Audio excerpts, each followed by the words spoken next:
Salut à tous les amis, j'espère que vous allez bien. On se retrouve aujourd'hui pour une nouvelle vidéo. Alors dans cette vidéo, on va essayer de comprendre ce qui se passe autour de cette information relative à Barcelone, avec l'arbitrage, etc. Pas mal de gens m'ont demandé de faire une vidéo explicative pour comprendre un peu plus la situation. Alors on va commencer. Tout d'abord, on va rappeler les faits. Les faits, ce qui s'est déroulé. Alors, hier, aux alentours de midi, tu as la Cadena SER Catalunya qui a sorti une information comme quoi le FC Barcelone versait une somme entre 2016 et 2018 au vice-président du comité d'arbitrage en Espagne, une somme de 1,4 million d'euros pour avoir effectué, on va dire, un travail vis-à-vis de Barcelone, un travail qui était d'envoyer des conseils relatifs à certains jeunes, à certains suivis de jeunes de la Masia, ou encore concernant des travaux relatifs à l'arbitrage, c'est-à-dire comment se comporter face à cet arbitre-là, face à l'autre arbitre-là, tu dois faire un peu plus attention, etc. etc. Un travail que tous les clubs font, mais les autres clubs, de manière générale, parce qu'il y a également Girona qui utilisait la même personne, ce vice-président, ancien vice-président du comité arbitral pour faire ce travail, et bien de manière générale, les autres clubs, eux, ils engagent d'anciens arbitres pour le faire. Là, le Barça, eux, ils avaient engagé depuis 2001, selon Josep Maria Bartomeu, qui l'a expliqué, ils avaient engagé ce mec-là, donc ancien vice-président du comité arbitral et ancien arbitre, il était arbitre dans les années 80-90, eh bien, il l'avait engagé pour faire ce travail-là.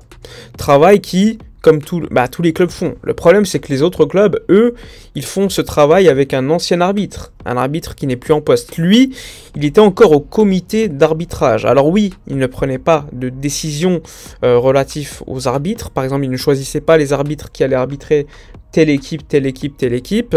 Mais le fait est qu'il était quand même dans le comité d'arbitrage. Il faut savoir qu'il y a eu des vérifications auprès d'arbitres qui ont annoncé que il ne les a jamais contactés, il n'a jamais discuté avec eux, il ne les a jamais conseillé de siffler un peu plus gentiment pour une équipe, etc. Donc ça, c'est quelque chose de très important à préciser. Il faut savoir que les paiements n'étaient pas effectués directement à ce vice-président, ancien vice-président du comité d'arbitrage, mais à une entreprise où il était directement actionnaire. L'actionnariat était donc, lui, il était présent dans cet actionnariat et c'est pas lui qui faisait le travail. Celui qui faisait le travail, c'était son fils. Néanmoins, il faisait partie de l'entreprise et de manière indirecte, son entreprise recevait de l'argent du FC Barcelone. Donc il y avait clairement quand même un conflit d'intérêts puisque tu as un mec qui fait partie du comité d'arbitrage et à l'inverse, tu as le Barça qui verse de l'argent à sa société pour faire un travail que tous les clubs font. Néanmoins, les autres clubs, eux, n'utilisent pas un mec qui est en poste actuellement dans l'arbitrage. Alors oui, il n'arbitrait pas, mais il était quand même dans le comité. Ensuite, autre information à comprendre, eh bien, ça a commencé déjà en 2001. José Maria Bartomeu l'a expliqué lorsqu'il était en justice lundi face à cette affaire. Il faut savoir que cette affaire, à la base, c'est pas vraiment une affaire qui concerne le Barça, c'est une affaire qui concerne cet ancien vice-président qui n'avait pas déclaré aux impôts les revenus. En fait, le Barça, ils se sont rendus compte que le Barça avait déclaré le fait d'avoir versé de l'argent entre 2016 et 2018, donc ils les ont déclarés aux impôts. Et les impôts, ils se sont rendus compte que, l'argent-là, il n'a pas été déclaré par celui qui avait reçu cet argent, par la société qui avait reçu cet argent. Donc ils se sont dit, c'est bizarre. Ils sont allés questionner la personne en effet, et ils se sont rendus compte que lui n'avait pas déclaré aux impôts ses revenus, que son entreprise ne les avait pas déclarés. Donc, d'une certaine manière, lui est poursuivi pour, on va dire, fraude fiscale, pour ne pas avoir déclaré ses revenus, mais le Barça, en soi, lui, n'est accusé de rien du tout pour l'instant. Rien du tout.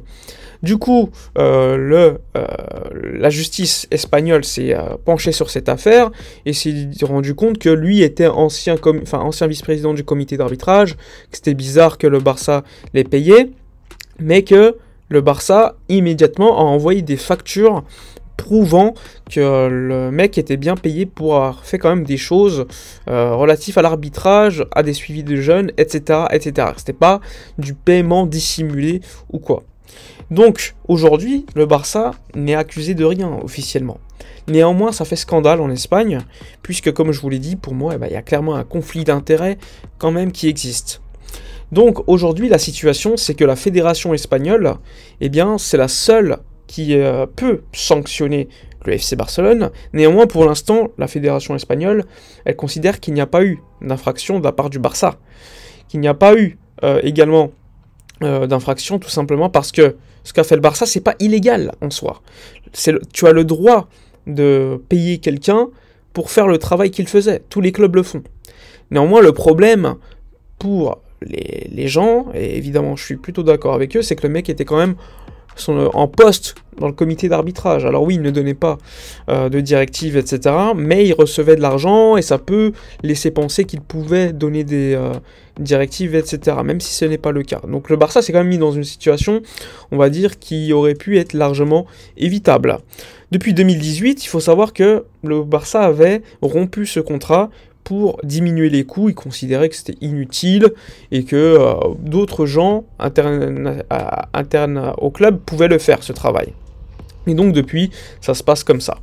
Et donc, c'est surtout entre 2016 et 2018 qu'on évoque cette situation, parce que le mec en question n'a pas déclaré ses revenus. Mais le travail, il le fait depuis 2001 et jusqu'en 2018. Il faut savoir que ça n'a pas de sens de se plaindre de l'arbitrage, parce qu'on sait que le Barça, par exemple, en 2016-2017, perd la Liga probablement parce qu'il y a eu pas mal de fautes d'arbitrage. Rappelez-vous au Real Betis, à Villarreal, etc., etc. Mais bon, ce n'est pas une excuse. Le Barça s'est mis dans une situation compliquée. Aujourd'hui, la fédération espagnole, comme je vous l'ai dit, eh bien, elle considère qu'il n'y a pas de sanctions à donner, qu'en plus de cela, même s'il y avait eu possiblement sanctions, eh bien, c'était prescrit, parce que la prescription est de 3 ans, 3 ans à partir des faits effectués, commis par le club, sauf que, à la rigueur, le contrat a été terminé en 2018, les 3 ans, c'est terminé. Donc même dans le cas où la fédération espagnole voulait sanctionner le Barça, ça serait impossible. La seule manière pour que le Barça soit sanctionné, ça soit au niveau pénal. Au niveau pénal, c'est-à-dire que la justice considère qu'il y a eu corruption, et dans ce cas-là, il faudra le prouver. Et pour prouver cela, ça risque d'être très compliqué. Il devrait prouver que le Barça a donné des directives, que le Barça payait pour ça, et que, etc., etc. Or, aujourd'hui, eh bien, t'as aucune preuve démontrant cela. T'as même les anciens arbitres qui expliquent que le Barça, qu'ils n'avaient jamais reçu de directive relative à leur arbitrage. Donc ça, c'est très important. Alors oui, le Barça est dans une situation compliquée. Oui, le Barça peut avoir des sanctions pénales, mais pour l'instant, il n'y a rien. La fédération espagnole n'a pas engagé d'enquête. Elle se laisse quand même à disposition de la justice si elle lui pose des questions. C'est la même chose pour le comité d'arbitrage qui s'est expliqué vite fait par un communiqué de presse en disant que bon, il n'est plus dans notre comité depuis 2018 et si la justice veut nous poser des questions, il n'y a pas de problème, on est là. Et qu'évidemment, il n'aurait jamais dû se mettre dans une position où il recevait de l'argent de la Liga et que sa société recevait également de l'argent du FC Barcelone. Il y avait clairement quand même un conflit d'intérêts. Donc, la suite à cette histoire, c'est que le Barça, pour l'instant, ne risque rien. La seule manière de risquer quelque chose serait au niveau pénal. Et encore une fois, il faudrait que les parties, la partie civile, prouvent que le Barça a payé quelqu'un pour avoir des faveurs arbitrales. Alors qu'on sait très bien que, par exemple, lors de pas mal de saisons, oui, le Barça a reçu des décisions favorables, mais comme tous les autres clubs ont pu avoir, et dans d'autres cas, c'était l'inverse. Donc ça va être très compliqué pour la justice de le prouver, et surtout, pour l'instant, rien du tout. Le Barça risque rien, et moi je suis très très serein par rapport à cela. Par contre, le problème, c'est au niveau de l'image. Au niveau de l'image, eh bien, en Espagne, évidemment, ils en ont profité pour surfer sur cela. Ça peut être légitime, hein, c'est pas illégitime non plus, parce qu'il y a véritable un conflit d'intérêts. Mais bon, il y en a, ils sont allés très très loin en disant oui, il y a eu paiement d'arbitre, alors que non, c'est pas ça dont le Barça est accusé.